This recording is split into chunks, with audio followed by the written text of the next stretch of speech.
നമസ്കാരം. തിരഞ്ഞെടുപ്പെന്നാൽ മാറ്റുരയ്ക്കലിൻ്റേതാണ്. രാഷ്ട്രീയ കക്ഷികളുടെ നന്മയും തിന്മയും വിലയിരുത്തി അതിന് മാർക്കിടാനുള്ള ജനങ്ങൾക്ക് കിട്ടുന്ന സുവർണാവസരം. മലപ്പുറം ലോക്സഭാ മണ്ഡലത്തിലെ ഉപതിരഞ്ഞെടുപ്പിൻ്റെ പ്രചാരണ രംഗം അവസാന ഘട്ടത്തിലേക്ക് നീങ്ങുകയാണ്. വോട്ടർമാർ ആർക്ക് വോട്ട് ചെയ്യുമെന്ന് തീരുമാനിക്കുന്ന ഘട്ടം കൂടിയാണിത്. മാതൃഭൂമി ന്യൂസും ഈ തിരക്കിനൊപ്പമുണ്ട്. നമ്മുടെ ചിഹ്നത്തിലൂടെ. നമ്മുടെ ചിഹ്നം ഇന്ന് മങ്കടയിലാണ്.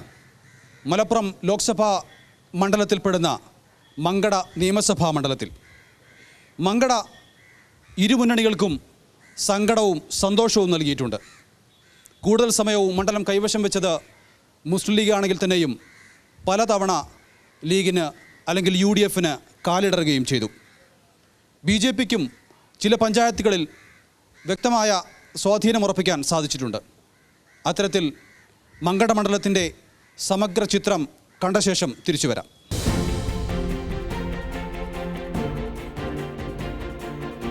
ഒരു കാലത്ത് മുസ്ലിം ലീഗിന്റെ വിശ്വസ്ത മണ്ഡലമായിരുന്നു മങ്കട. എന്നാൽ ഇപ്പോൾ മങ്കടയുടെ സ്വഭാവം അത്ര പെട്ടെന്നങ്ങ് പിടികിട്ടില്ല. മുസ്ലിം ലീഗ് തുടർച്ചയായി ജയിച്ചു വന്ന മണ്ഡലത്തിൽ ലീഗിന് ആദ്യം പ്രഹരമേൽപ്പിച്ചത് 1965 പാലോളി മുഹമ്മദ് കുട്ടിയാണ്. പിന്നീട് CH മുഹമ്മദ് കോയയിലൂടെ മങ്കടയെ ലീഗ് സ്വന്തമാക്കി. പക്ഷേ അലി ഇഫക്റ്റിൽ മങ്കട വീണ്ടും ഇടതുപക്ഷം പിടിച്ചു. മഞ്ഞളാംകുഴി അലി CPMനോട് സലാം ചൊല്ലിയതോടെ 10 വർഷങ്ങൾക്ക് ശേഷം മങ്കട വീണ്ടും ലീഗിന് സ്വന്തമായി. 2011 നിയമസഭാ തെരഞ്ഞെടുപ്പിൽ അലി ലീഗിലേക്ക് മാറി പെരിന്തൽമണ്ണയിൽ മത്സരിച്ചപ്പോൾ മങ്കടയിൽ നിയോഗം കിട്ടിയത് TA അഹമ്മദ് കബീറിനാണ്. കബീർ 23,461 വോട്ട് ഭൂരിപക്ഷത്തിന് വിജയിച്ചു കയറി. വനിത CPMന് മികച്ച പ്രകടനം കാഴ്ചവെക്കാനുമായില്ല. വോട്ടിംഗ് നില ഇങ്ങനെ.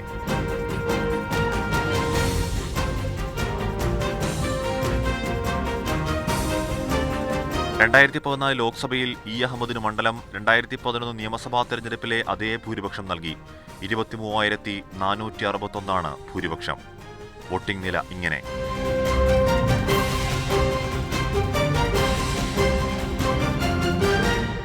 ഇക്കഴിഞ്ഞ നിയമസഭാ തെരഞ്ഞെടുപ്പിൽ അഹമ്മദ് കബീർ മണ്ഡലം നിലനിർത്തി. LDFലെ TK റഷീദ് അലി ധീരമായി പോരാടിയാണ് കീഴടങ്ങിയത്. വെറും 1508 വോട്ടുകൾക്കായിരുന്നു കബീറിന്റെ വിജയം. വോട്ടിംഗ് നില ഇങ്ങനെ.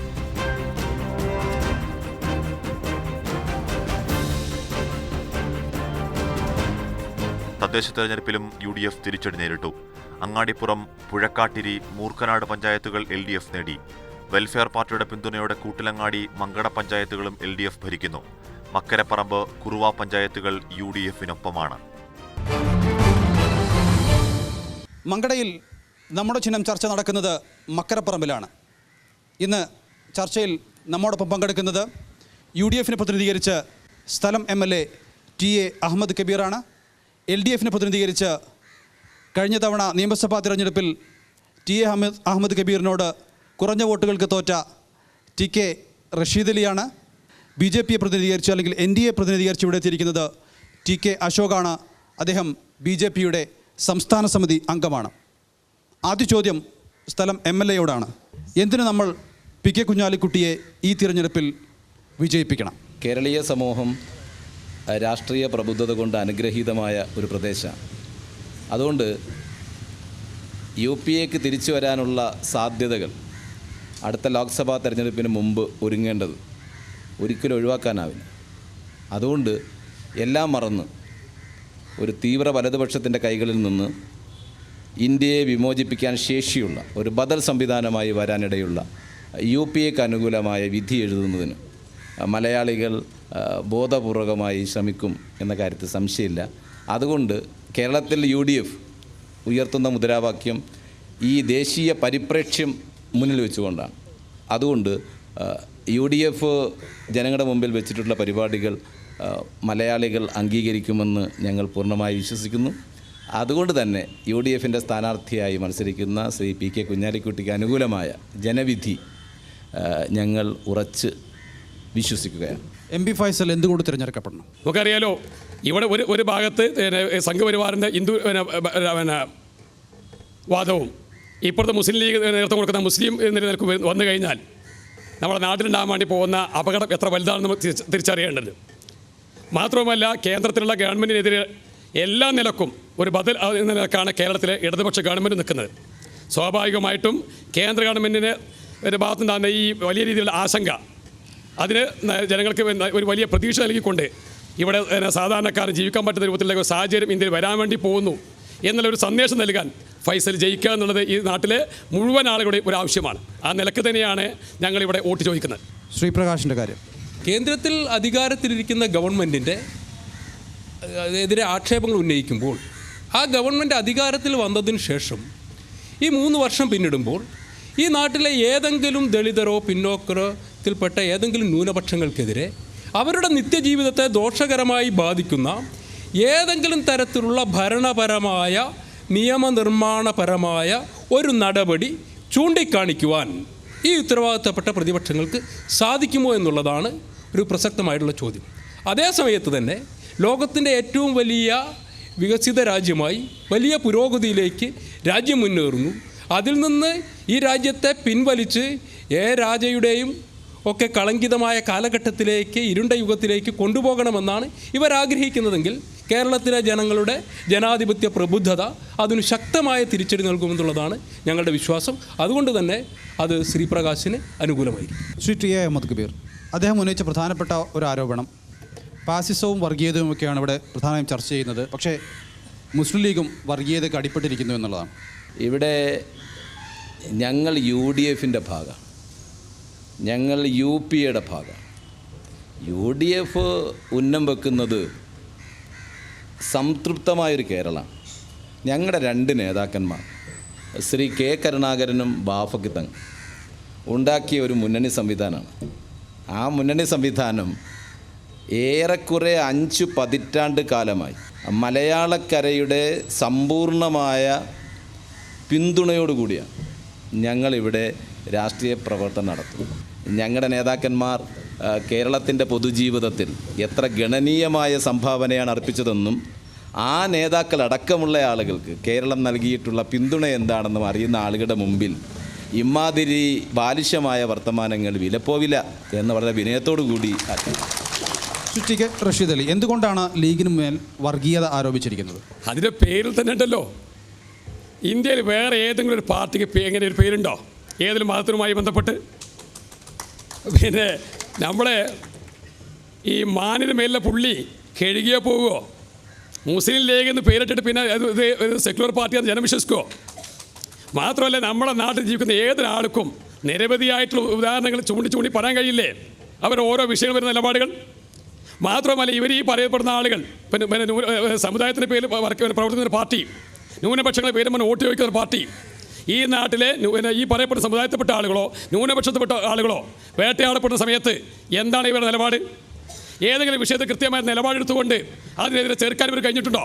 പിന്നെ വോട്ട് കിട്ടാൻ വേണ്ടി ഒരു പ്രദേശത്ത് ഒരു പ്രത്യേക വിഭാഗത്തിൽപ്പെട്ട ആൾ കൂടുതൽ താമസിക്കുന്നതിൻ്റെ പേരിൽ ആ വോട്ട് കിട്ടുന്നതിൻ്റെ പേരിൽ ഉണ്ട് എങ്കിൽ അതിന് അംഗീകാരമായി കാണേണ്ടതില്ല. മറിച്ച് ഒരു കാര്യം നമ്മൾ കാണേണ്ടത്, കഴിഞ്ഞ നിയമസഭാ തെരഞ്ഞെടുപ്പിൽ 3 ലക്ഷത്തോളം വോട്ട് ജില്ലയിൽ കുറഞ്ഞിട്ടില്ലേ? ഇത് വെറുതെ സംഭവിച്ചാണോ? ആരെങ്കിലും ഭീഷണിപ്പെടുത്തി വോട്ട് ചോദിച്ചാണോ? അപ്പോൾ ഇവിടെ ഇവിടെ നമ്മളെ സംബന്ധിച്ചോളം ഏറ്റവും വലിയ അപകടം മുസ്ലിം ലീഗ് എന്നൊരു പേരിൽ ഈ രൂപത്തിലുള്ള പ്രവർത്തനം നടത്തുമ്പോൾ അത് ചൂണ്ടിക്കാണിച്ചുകൊണ്ട് മഹാഭൂരിപക്ഷം വരുന്ന ഇന്ത്യയുടെ മറ്റു സ്ഥലങ്ങളിലടക്കം BJPക്കും അതുപോലെ സംഘപരിവാര സംഘടനകൾക്കും പ്രവർത്തിക്കാൻ ഇതൊരു കാരണമായി മാറുകയാണ്. യഥാർത്ഥത്തിൽ സംഭവിക്കുന്നത് സാധാരണക്കാരായിട്ടുള്ള മുസ്ലിങ്ങളും ന്യൂനപക്ഷക്കാർക്കും ഇതൊരു ബാധ്യതയാണ് എന്ന് മനസ്സിലാക്കേണ്ടതുണ്ട്. എന്തുകൊണ്ടാണ് ഒരു ഫാസിസ്റ്റ് നിലപാട് സ്വീകരിക്കാൻ നരേന്ദ്രമോദി തയ്യാറാകുന്നത്? കശ്മീരിലെയും ഉത്തർപ്രദേശിലെയും മുസൽമാന്മാർക്ക് ഏറ്റവും പ്രിയപ്പെട്ട പാർട്ടി ഭാരതീയ ജനതാ പാർട്ടിയാണ്. ഗോവയിലെയും മണിപ്പൂരിലെയും ക്രിസ്ത്യാനികൾക്ക് ഏറ്റവും പ്രിയങ്കരം ഭാരതീയ ജനതാ പാർട്ടിയാണ്. ഗോവയിലെ MLAമാരിൽ 50% ഭാരതീയ ജനതാ പാർട്ടിയുടേത് റോമൻ കാത്തലിക്കരാണ്. പക്ഷേ കേരളത്തിൻ്റെ സവിശേഷമായ സാഹചര്യത്തിൽ ഈ ഇരു മുന്നണികളും വളരെ സംഘടിതമായി കാലാകാലങ്ങളായി നടത്തി വരുന്ന പ്രചരണം ന്യൂനപക്ഷങ്ങളുടെ താല്പര്യങ്ങൾ സംരക്ഷിക്കണം. അങ്ങനെയെങ്കിൽ നമുക്ക് അങ്ങനെ ചിന്തിക്കാം. മലപ്പുറം ജില്ലയിൽ ന്യൂനപക്ഷങ്ങളുടെ താല്പര്യം സംരക്ഷിക്കുവാൻ വേണ്ടി ആളുകൾ വോട്ട് ചെയ്യട്ടെ. മലപ്പുറം ജില്ല എന്ന് പറയുന്ന വലിയൊരു ജില്ലയിൽ വലിയൊരു ജനവിഭാഗം താമസിക്കുന്നു, അവിടെയും ഇല്ലേ ന്യൂനപക്ഷങ്ങൾ? അങ്ങനെ ഓരോ പ്രദേശത്തിൻ്റെയും സാഹചര്യത്തിൻ്റെ അനുസരിച്ച് ന്യൂനപക്ഷങ്ങളെക്കുറിച്ച് പറയുകയാണെങ്കിൽ അതെല്ലാവർക്കും പറഞ്ഞുകൂടെ? മണിപ്പൂരും ഗോവയും പറഞ്ഞപ്പോൾ താങ്കൾ ഉത്തർപ്രദേശ് മറന്നുപോയതാണോ എന്നറിയില്ല. അവിടെ എന്തുകൊണ്ടാണ് ഒരു മുസ്ലിം സ്ഥാനാർത്ഥിയെ വെക്കാതിരുന്നത്? ഉത്തർപ്രദേശിൽ മുസ്ലിം സ്ഥാനാർത്ഥിയെ വെച്ചില്ലെങ്കിൽ മുസ്ലിം മന്ത്രി ഉണ്ടായി തെരഞ്ഞെടുപ്പ് കഴിഞ്ഞപ്പോൾ, നിങ്ങളുടെ ശ്രദ്ധയിൽപ്പെട്ടിട്ടുണ്ടാവും. അപ്പോൾ സ്വാഭാവികമായി അവിടെ സംഭവിച്ചിട്ടുള്ളത് അവിടുത്തെ മുസ്ലിം മതവിശ്വാസികളായിട്ടുള്ള ആളുകൾ വ്യാപകമായി BJPക്ക് വോട്ട് ചെയ്തപ്പോൾ അവർക്ക് വളരെ കൃത്യമായിട്ട് അവരെ വിശ്വാസത്തിലെടുത്തുകൊണ്ട് അവരുടെ പ്രതിനിധിയെ മന്ത്രിസഭയിൽ ഉൾപ്പെടുത്തിയിട്ടുള്ള പാർട്ടിയാണ് ഭാരതീയ ജനതാ പാർട്ടി. ഓക്കെ, ഇനി ചോദ്യങ്ങളാവാം. താങ്കൾ ഇവിടെ പറഞ്ഞു മുസ്ലിം ലീഗ് ഒരു വർഗീയ പാർട്ടിയാണ്, അതിൻ്റെ പേരിൽ തന്നെ മുസ്ലിം എന്നുള്ളതുണ്ട്. കുറച്ച് ഈ സമീപ ദിവസങ്ങളിൽ ഇവിടെ ഇടതുപക്ഷത്തിന് സ്ഥാനാർത്ഥിയായി മത്സരിക്കുന്ന MB ഫൈസൽ മലപ്പുറത്ത് പ്രസ് ക്ലബ്ബിൽ വെച്ചുകൊണ്ട് ഒരു പ്രസ്താവന ഇറക്കി. മുസ്ലിം ലീഗ് ഒരു വർഗീയ പാർട്ടിയല്ല, മുസ്ലിം ലീഗ് മതേതര പാർട്ടിയാണെന്ന് പിണറായി വിജയൻ അടക്കം ഉള്ള ആളുകൾ പറഞ്ഞു. സ്വാഭാവികമായും നിങ്ങളുടെ പാർട്ടി തീരുമാനമാണോ ഇത്, അതോ നിങ്ങളുടെ വ്യക്തിപരമായിട്ടുള്ള അഭിപ്രായമാണോ ഇത് എന്ന് അറിയാൻ വലിയ താല്പര്യമുണ്ട്. ഒരു തർക്കവുമില്ല, മുസ്ലിം ലീഗ് മതരാഷ്ട്രീയം കൈകാര്യം പാർട്ടി തന്നെയാണ്, അതിലൊരു തർക്കമില്ല. ഇവിടെ ഈ മലപ്പുറം ജില്ല ആളുകൾ നമുക്ക് അനുഭവിക്കുന്ന ആളുകളല്ലേ ഇന്നത്തെ ചോദിക്കാനായിട്ടുള്ളത്. രാജ്യത്ത് 70% വരുന്ന സംസ്ഥാനങ്ങളുടെ സംഘപരിവാർ നേതൃത്വം കൊടുക്കുന്ന ഫാസിസ്റ്റ് കക്ഷിയാണ് ഇപ്പോൾ ഭരിച്ചുകൊണ്ടിരിക്കുന്നത്. അവിടെ മാർക്സിസ്റ്റ് പാർട്ടിയോ ഇടതുപക്ഷ ജനാധിപത്യ മുന്നണിയോ ഒരു പ്രതിരോധം സൃഷ്ടിക്കാൻ പോയിട്ട് ഒരു MLA പോലും ഇല്ലാത്ത സാഹചര്യത്തിൽ എങ്ങനെയാണ് ജനാധിപത്യ പ്രക്രിയയിൽ നിങ്ങൾക്ക് പ്രതിരോധം സൃഷ്ടിക്കാനാവുക? ഇപ്പോൾ പറയുന്നത് കേട്ട് കഴിഞ്ഞാൽ ഇപ്പോൾ ഇവിടെ കുഞ്ഞാലിക്കുട്ടി സാഹിബ് ജയിച്ചു കഴിഞ്ഞാൽ അവിടെ കേന്ദ്രത്തിൽ ഭൂരിപക്ഷം കിട്ടിയിട്ട് മന്ത്രിസഭ രൂപീകരിക്കാൻ വേണ്ടി പോകണല്ലേ. CPM-ന് ഒരാൾ കുറഞ്ഞ വലിയ കുറവായിട്ട് ഞങ്ങൾ കാണുന്നുണ്ട്. പക്ഷേ നിങ്ങളെ സംബന്ധിച്ചിടത്തോളം വലിയ നിറഞ്ഞു നിൽക്കുന്ന പാർട്ടിയാണ്, ഞാൻ സമ്മതിക്കുന്നു. നിങ്ങൾക്ക് ഈ മലപ്പുറത്ത് വർഗീയതയുടെയും ഈ ഭക്ഷണ പദാർത്ഥങ്ങളുടെയും കാര്യങ്ങളല്ലാതെ വികസനത്തിൻ്റെയും അഴിമതിയുടെയും കാര്യങ്ങൾ പറഞ്ഞ് ചങ്കൂറ്റത്തോടു കൂടി പ്രചരണം നടത്തി BJPയോട് മത്സരിക്കാൻ നിങ്ങൾ തയ്യാറാവാത്തത് എന്തുകൊണ്ടാണ്? നോൺ ഇഷ്യൂസ് കൊണ്ടുവരുന്നത് BJPയാണ്. ഞങ്ങൾ ജനകീയ പ്രശ്നങ്ങളെ ആധാരമാക്കി മാത്രമേ സംസാരിക്കാം. ഞങ്ങളുടെ അജണ്ടയെക്കുറിച്ച് അറിയില്ല, ഞങ്ങളുടെ പ്രമേയത്തിൻ്റെ ഉള്ളടക്കത്തെക്കുറിച്ച് അറിയില്ല. ഞങ്ങളുടെ കോഴിക്കോട് എയർപോർട്ട് ഒരുപാട് കാലത്തെ കഠിനാധ്വാനത്തിൻ്റെ ഭാഗമായി വന്നതാണ്. രണ്ടാമത്തെ എയർപോർട്ടായിരുന്നു. ആ എയർപോർട്ട് അതിൻ്റെ റൺവേ റീകാർപ്പറ്റ് ചെയ്യാൻ വേണ്ടി നിർത്തിവെച്ചു. പണി പൂർത്തിയായി. ഞങ്ങൾക്ക് വേണ്ടത് ഞങ്ങളുടെ സാധാരണക്കാരായ പ്രവാസികൾക്ക് സ്വന്തം നാട്ടിൽ നിന്ന് കുറഞ്ഞ ചെലവിൽ ജോലിക്ക് പോകാൻ അവസരം കിട്ടണമെന്നാണ്. അതുമാത്രമല്ല, ഹജ്ജിന് പോകുന്ന ആളുകൾക്ക് ഭൂരിപക്ഷം ആളുകൾ ഇവിടെ നിന്നാണ് പോകുന്നത്. അവർക്ക് ആ എയർപോർട്ട് സജ്ജമാക്കണമെന്ന് ഞങ്ങൾ ആവശ്യപ്പെടുന്നത് ജനകീയ പ്രശ്നങ്ങളാണ്. നോൺ ഇഷ്യൂസ് കൊണ്ടുവരുന്നത് സംഘ് പരിവാറാണ്. ഇവിടെ വികസനം വേണ്ടതില്ലേ? വികസനം ചെയ്യാൻ ആരാ തടസ്സം? അങ്ങയുടെ പാർട്ടിക്ക് ഇന്ത്യയിൽ ഇങ്ങനെ പൂത്തുലഞ്ഞ് വരുമ്പോൾ ഞങ്ങൾ ഇന്നിയും കാര്യം മലപ്പുറം ജില്ലയിൽ കൊടുത്തിട്ടുണ്ട്, ഇതിന് വോട്ട് തരുമെങ്കിൽ ചോദിക്കാലോ. ആരാ തടസ്സം? കോഴിക്കോട് എയർപോർട്ട് മലപ്പുറം ജില്ലയെ സംബന്ധിച്ച് വളരെ അനിവാര്യമായ സംഭവമാണ്. ആരാണ് അതിനെതിരെ? അവിടുത്തെ പ്രധാനപ്പെട്ട പ്രശ്നം എന്താണ്? റൺവേക്ക് സ്ഥലം പോരാന്നുള്ളതാണ്. ആ റൺവേക്ക് സ്ഥലം ഏറ്റെടുക്കുന്നതുമായി ബന്ധപ്പെട്ട് ഇവിടുത്തെ കുഞ്ഞാലിക്കുട്ടി സാഹിബിൻ്റെ പാർട്ടിയുടെ നിലപാടെന്താ? കാര്യങ്ങൾ അറിയണ്ടേ? അല്ല, പിണറായി സർക്കാർ അധികാരത്തിൽ വന്നിട്ട് ഇത്ര കാലമായി അവിടെ ഭൂമി ഏറ്റെടുത്തോ? അല്ല, അതിൻ്റെ പ്രവർത്തന കാര്യങ്ങൾ ആലോചനയിലാണ്. കഴിഞ്ഞ 5 വർഷത്തെ കാര്യങ്ങളോ ചർച്ച ചെയ്യണം. ഇവിടെ കഴിഞ്ഞ 5 വർഷക്കാലത്തെ കാര്യം പറഞ്ഞിട്ടുള്ളൂ. പിണറായി സർക്കാർ കഴിഞ്ഞ പ്രകടന പത്രികയിൽ പറഞ്ഞ കാര്യങ്ങൾ നിങ്ങൾ ഓരോന്നും എടുത്തു നോക്കുക. പ്രകടന പത്രികയിൽ പറഞ്ഞ കാര്യങ്ങൾ ഓരോന്ന് നിങ്ങൾ നടപ്പാക്കും. എന്നിട്ട് അങ്ങ് 5 വർഷം വോട്ട് വയ്ക്കുക. ശ്രീ അശോക്, എന്തുകൊണ്ടാണ് കരിപ്പൂർ വിമാനത്താവളത്തോട് ഇത്രത്തോളം അവഗണന ഉള്ളത്? 10 വർഷക്കാലം അധികാരത്തിരുന്ന UPAയുടെ ആളുകളാണ് ഇവർ രണ്ടു കൂട്ടരും. അപ്പോൾ അതിന് മറുപടി പറയേണ്ടത് അവർ രണ്ടു കൂട്ടരാണ്. അല്ല, നിലവിലെ അവസ്ഥ എന്ന് പറഞ്ഞാൽ അവിടെ റൺവേക്ക് ആവശ്യത്തിന് ബലം കൂട്ടിയെങ്കിലും അവിടെ വലിയ വിമാനങ്ങൾ ഇറങ്ങാൻ അനുമതി കിട്ടുന്നില്ല. 3 വർഷക്കാലമായി അധികാരത്തിൽ വന്നിട്ടുള്ള മോദി സർക്കാരിൻ്റെ നേതൃത്വത്തിൽ കേന്ദ്ര സർക്കാർ അതിനുള്ള സാഹചര്യങ്ങൾ ഒരുക്കുമെന്നുള്ള കാര്യത്തിൽ സംശയമൊന്നുമില്ല. പക്ഷേ ഇന്ന് തുടങ്ങിയതല്ല ഈ പ്രശ്നം, ഇതിന് മുൻപുള്ളതാണ്. ഇത് 10 വർഷം കാലം കൊണ്ട് ചെയ്യാൻ സാധിക്കാത്തവർ എന്തുകൊണ്ടാണ് UPയിൽ ഗോവധമൊക്കെ നിരോധിച്ചത്? UPയിലും പ്രധാനപ്പെട്ട എല്ലാ ഉത്തരേന്ത്യൻ സംസ്ഥാനങ്ങളിലും ഗോവധം നിരോധിച്ചിട്ടുള്ളത് കോൺഗ്രസിൻ്റെ നേതൃത്വത്തിൽ അധികാരത്തിലിരുന്ന സർക്കാരുകളുമാണ്. UPയിൽ പുതിയ ഗവൺമെൻറ് വന്നതിന് ശേഷം ഇത്ര ദിവസം കൊണ്ട് ഒരു നിയമമുണ്ടാക്കി ആ നിയമത്തിൻ്റെ അടിസ്ഥാനത്തിൽ അറവുശാലകളെല്ലാം അടച്ചുപൂട്ടിയെന്ന ആളുകൾ ധരിച്ചു വെച്ചിട്ടുള്ളത്. അങ്ങനെ ഒരു നിയമം അവിടെ പാസ്സാക്കിയിട്ടില്ല, അതിനുള്ള സാവകാശം പോലും കിട്ടിയിട്ടില്ല. എന്താ ഉണ്ടായത്? യഥാർത്ഥത്തിൽ അവിടെ കാലാകാലങ്ങളായി നിലനിന്നിരിക്കുന്ന മുനിസിപ്പൽ നിയമത്തിൽ കൃത്യമായി നടപ്പിലാക്കുന്നു. കേന്ദ്ര സർക്കാരോ UPയിലെ സർക്കാരോ അറവുശാലകൾക്കും ഗോവധത്തിനുമെതിരെ ഏതെങ്കിലും ഒരു നിയമം കൊണ്ടുവന്നു. നിങ്ങളൊക്കെ വിദ്യാസമ്പന്നനായ ചെറുപ്പക്കാരല്ലേ? ഗോവധം നിരോധിക്കണമെന്നുള്ള അഭിപ്രായം BJPക്കുണ്ടോ? പശുവിനെ കൊല്ലരുത് എന്നുള്ള അഭിപ്രായം BJPക്കുണ്ട്, വളരെ കൃത്യമാണ്. അത് ഗോവധമാണ്. അല്ലാതെ മറ്റ് മുഴുവൻ മാടുകളെയും അറക്കരുത്, ആരും മാട്ടിറച്ചി ഭക്ഷിക്കരുത് എന്നുള്ള നിലപാടല്ല. ഈ മുസ്ലിം ലീഗ് എപ്പോഴും പറയുന്നതാണ് ഈ മതേതരത്വം എന്നുള്ളത്.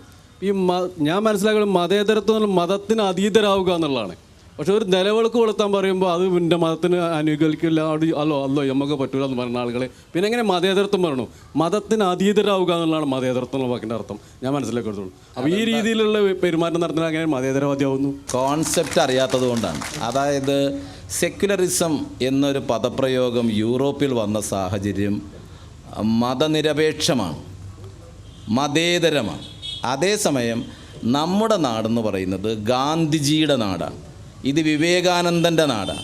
മതനിരപേക്ഷത എന്ന് പറഞ്ഞാൽ മതത്തെ നിരാകരിക്കുന്ന അവസ്ഥയല്ല, മറിച്ച് മതകീയ ജീവിതത്തിന് സ്വാതന്ത്ര്യം അനുവദിക്കുന്ന രീതിയാണ്. അല്ലാതെ എന്തിനാണ് സെക്യുലറിസം എന്ന വാക്കിൻ്റെ അർത്ഥം അറിയാതെ വെറുതെ ആശയക്കുഴപ്പമുണ്ട്. CPM പറയണത് മുസ്ലിം ലീഗ് ഒരു വർഗീയ പാർട്ടിയാണ്, അല്ലെങ്കിൽ BJP ഒരു വർഗീയ പാർട്ടിയാണ്. കുറച്ച് പിന്നിലേക്ക് പോവാണ്. 1989 ഒരു തെരഞ്ഞെടുപ്പ് കാലത്ത് ഡൽഹിയിൽ അന്നവിടുത്തെ 2 കാൻഡിഡേറ്റ്സ് ഉണ്ടായിരുന്നുള്ളൂ, ഒന്ന് കോൺഗ്രസും ഒന്ന് BJPയും. അന്ന് സഖാവ് EMS പറഞ്ഞൊരു ഒരു പ്രസ്താവന ഉണ്ട്, ഞങ്ങൾ കോൺഗ്രസിനെ തകർക്കാൻ വേണ്ടി ഞങ്ങൾ എന്തും ചെയ്യും. ഇപ്പം ഇത്ര നേരം ഇവിടെ ചർച്ചയിലും കുറേ ആളുകൾ പറഞ്ഞു CPM ഒരു മതേതര പ്രസ്ഥാനമാണെന്ന്. എന്തുകൊണ്ട് സഖാവ് EMS അന്ന് അവിടെ അങ്ങനെ പറഞ്ഞു? ഓരോ സാഹചര്യത്തിലും ഓരോ കാര്യങ്ങൾ വരുമ്പോൾ ആ സാഹചര്യത്തിനനുസരിച്ചാണ് തീരുമാനമെടുക്കുക. അന്ന് ഇപ്പോൾ ഈ 89 വിഷയം അല്ല, 89 സാഹചര്യമല്ല 2017. അല്ല, ചോദ്യം ചോദിച്ചാൽ മറുപടി പറയാനുള്ള അവകാശം. 89 ഇന്ത്യൻ സാഹചര്യമാണോ ഇന്ന് 2017? വെറുതെ കൂക്കിക്കൊണ്ട് കാര്യമുണ്ടോ? ഈ കൂക്കുന്ന ആളുകൾക്ക് ഇങ്ങനെ കൂക്കാൻ പോലുള്ള സ്വാതന്ത്ര്യം നഷ്ടപ്പെടാൻ വേണ്ടി പോയി മനസ്സിലാക്കുക, എന്നിട്ട് കൂക്കുക.